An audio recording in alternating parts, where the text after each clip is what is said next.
बिस्मिल्लाहिर्रहमानिर्रहीम। स्टूडेंट्स अस्सलाम वालेकुम। स्टूडेंट आज हम टॉपिक जो डिस्कस करेंगे चैप्टर नंबर 7 है, क्लास 12th, और चैप्टर का नेम है student fundamental principles of organic chemistry. इसमें स्टूडेंट हम ऑर्गेनिक कंपाउंड की बेसिक हिस्ट्री पढ़ेंगे, ऑर्गेनिक कंपाउंड की डेफिनीशन और उनकी मॉडर्न डेफिनीशन के बारे में पढ़ेंगे, और उनके बारे में जो थ्योरीज़ पेश हुई जैसे वाइटल फोर्स थ्योरी है, फिर उसकी जो रिजेक्शन है स्टूडेंट उसको डिस्कस करेंगे। तो स्टूडेंट सबसे पहले हम कह सकते हैं कि about more than 200 year ago organic compounds were defined as.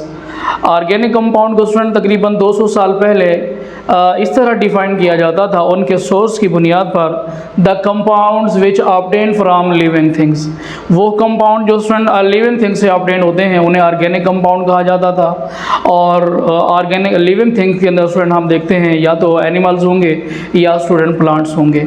और जो स्टूडेंट प्लांट्स हैं, प्लांट्स जो लिविंग थिंग्स हैं उनके अंदर जो ऑर्गेनिक कंपाउंड उनसे जो ऑब्टेन हो रहे थे वो कंटेन करते थे कार्बन, हाइड्रोजन एंड ऑक्सीजन, यानी सिंपल ऑर्गेनिक कंपाउंड थे। और जो दूसरे एनिमल से जो ऑर्गेनिक कंपाउंड डिराइव हो रहे थे वो carbon, hydrogen, oxygen, nitrogen, sulphur और फास्फोरस वगैरह पर मुश्तमिल थे। तो आइए स्टूडेंट हम अपने लेसन को आगे बढ़ाते हैं। स्टूडेंट टॉपिक हमारा है organic compounds. More than 200 years ago organic compounds were defined as.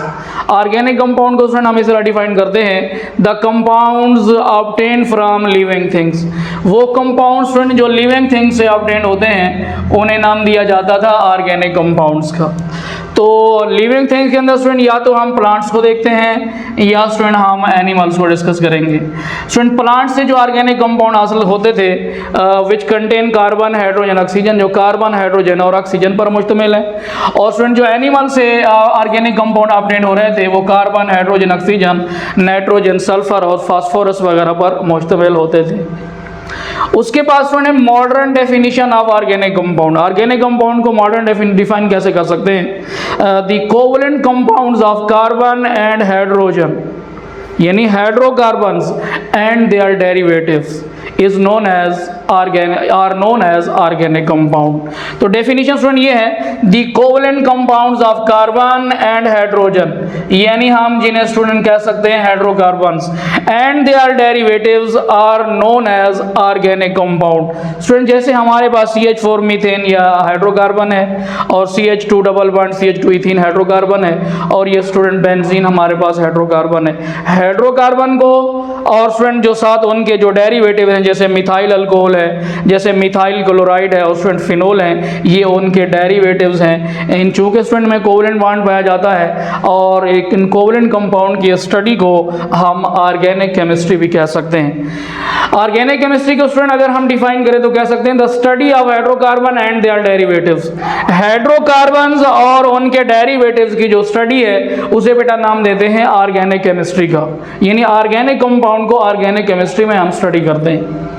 Carbon, अगर ऑर्गेनिक कंपाउंड को देखा जाए तो carbon is the essential element of all the organic compound. तमाम ऑर्गेनिक कंपाउंड के अंदर जो कार्बन है वो एसेंशियल एलिमेंट है, एलॉन्ग विद हाइड्रोजन, हाइड्रोजन भी हो सकती है, oxygen, nitrogen, sulphur, phosphorus and halogen. Halogen में स्टूडेंट आएगा फ्लोरीन, क्लोरीन, ब्रोमीन और आयोडीन। लेकिन स्टूडेंट कुछ एक्सेप्शनल केसेस भी मौजूद हैं, यानी बहुत सारे ऐसे कंपाउंड हैं जो कार्बन तो कंटेन करते हैं लेकिन वो नेचर में इनऑर्गेनिक समझे जाते हैं। मिसाल के तौर पर स्टूडेंट जैसे है एलोट्रॉप्स ऑफ कार्बन, यानी कार्बन के एलोट्रॉप क्या है स्टूडेंट? डायमंड और ग्रेफाइट। ये कार्बन कंटेन करते हैं लेकिन फिर भी क्या है? इनऑर्गेनिक है नेचर में। इसी तरह स्टूडेंट ऑक्साइड्स ऑफ कार्बन, जैसे कार्बन डाइऑक्साइड और कार्बन मोनोऑक्साइड है। Carbonates, calcium carbonate, sodium carbonate, bicarbonate, जैसे सोडियम बाइकार्बोनेट है, और स्टूडेंट जैसे साइनाइड्स हैं। ये जितने भी कंपाउंड्स हैं इनमें कार्बन कंटेन करते हैं, कार्बन इनमें मौजूद है लेकिन से फिर भी क्या student? They all are inorganic in nature. ये नेचर में क्या है बेटा? इनऑर्गेनिक है, because they do not follow the main properties of the organic compound. क्योंकि स्टूडेंट ये ऑर्गेनिक कंपाउंड के जो मेन फीचर्स हैं, जो उनके पेक्युलर नेचर है, उसको स्टूडेंट फॉलो नहीं करते। इसी वजह से कार्बन कंटेन करने के बावजूद फिर भी स्टूडेंट क्या है? नेचर में ये इनऑर्गेनिक है। और स्टूडेंट यहाँ पर हम पढ़ेंगे what is vital force theory. Vital force यानी स्टूडेंट इसका मतलब है एक गैर मामूली ताकत। वाइटल फोर्स थ्योरी ये कहती है, जिसे 1815 में जैकब बर्ज़ेलियस ने पेश किया, ये थ्योरी कहती है organic compound can not be sensitised in the lab from inorganic compound because they need vital force. भी उनको प्रिपेयर करने के लिए वाइटल फोर्स की जरूरत है which is not present in non living things, यानी जिसे आप कह सकते हैं इनऑर्गेनिक कंपाउंड। इनऑर्गेनिक कंपाउंड के अंदर वो वाइटल फोर्स, वो खुदाई ताकत या ऐसी ताकत कोई नहीं है जो ऑर्गेनिक कंपाउंड उनसे प्रिपेयर हो सकें। और इसको बाद में स्टूडेंट जो है ना वुलर ने, फ्रेडरिक वुलर ने 1828 में इस थ्योरी को रिजेक्ट किया। तो स्टूडेंट इस थ्योरी को पढ़ते हैं, इसकी डेफिनेशन बहुत ज्यादा इंपॉर्टेंट है। What is vital force theory? This theory was proposed by Jacob Berzelius in 1815। 1815 में स्टूडेंट इस थ्योरी को जो है ना प्रपोज किया गया। इट वाज बिलीव्ड दैट, इस थ्योरी के मुताबिक ये ख्याल किया जाता था vital force is present in living things, यानी स्टूडेंट लिविंग थिंग्स के अंदर क्या है, वाइटल फोर्स मौजूद है which is involved in their preparation या in the preparation of organic compound, जो कि ऑर्गेनिक कंपाउंड के सिंथेसिस या प्रिपरेशन में वो वाइटल फोर्स इन्वॉल्व है जो कि लिविंग थिंग्स के अंदर मौजूद है। Therefore organic these compounds can बी be could not be prepared in the lab. यही वजह है कि हम इनऑर्गेनिक कंपाउंड को लैब के अंदर प्रिपेयर नहीं कर सकते from the inorganic compound, inorganic compound से प्रिपेयर इनको नहीं किया जा सकता because where no vital force is present, क्योंकि स्टूडेंट जो ऑर्गेनिक कंपाउंड हैं उनके पास वाइटल फोर्स नहीं है जो इन्वॉल्व होकर ऑर्गेनिक कंपाउंड को सिंथेसाइज कर सके। यानी यूं कहने का मतलब है कि वाइटल फोर्स यानी खुदाई या देवताई ताकत है जो सिर्फ लिविंग थिंग्स के अंदर मौजूद है, बाकी नॉन लिविंग थिंग्स के अंदर ये बात मौजूद नहीं है। इसी वजह से लिविंग थिंग्स यानी ऑर्गेनिक कंपाउंड यानी नेचुरली तौर पर तो पाए जा सकते हैं, लेकिन आप उनको लैब के अंदर इनऑर्गेनिक कंपाउंड से प्रिपेयर नहीं कर सकते। उसके बाद स्टूडेंट क्वेश्चन है what is Wohler work in chemistry? Chemistry में वुलर का क्या वर्क है, क्या किरदार था? German chemist Friedrich Wohler rejected vital force theory in 1828। 1828 में फ्रेडरिक वुलर ने वाइटल फोर्स थ्योरी को स्टूडेंट रिजेक्ट किया। कैसे रिजेक्ट किया?